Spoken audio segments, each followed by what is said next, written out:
Sindaco, dopo 6 settimane a San Donà questi ragazzi della Invent Volley si sono presentati alla cittadinanza, come li ha accolti? Beh, li abbiamo accolti intanto nella sala più prestigiosa che dispone l'amministrazione, che è appunto quella consiliare.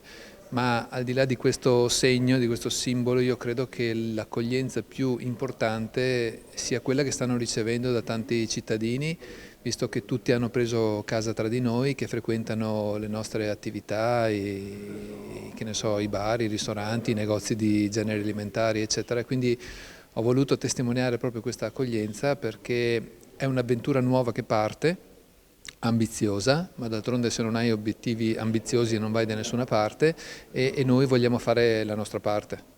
Intanto con questo investimento che abbiamo deciso in Consiglio Comunale ancora d'estate, cioè di rendere idonea la struttura del Palasport Barbazza con un investimento che riguarda appunto l'adeguamento delle altezze, ma anche rendere possibile dopo 30-40 anni di carriera prestigiosa per la struttura anche una sorta di restyling.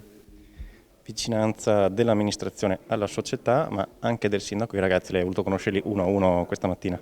Sì, ho voluto conoscerli anche perché oggi abbiamo incontrato la prima squadra, ma dietro questa prima squadra c'è un movimento fatto di centinaia di ragazzi, di famiglie, con una grande generosità da parte degli accompagnatori, della società, anche degli sponsor, e quindi loro in qualche modo diventano anche l'obiettivo e il mito di tutti quelli che più giovani si avvicinano a questo sport e li vedono come esempio. Quindi ho voluto anche un po' ricordare questa responsabilità che hanno, non solo di portare il nome di San Donà in giro per il nostro paese, ma anche proprio come modello per i ragazzi più giovani. E devo dire che l'impressione che ne ho avuto è stata molto positiva.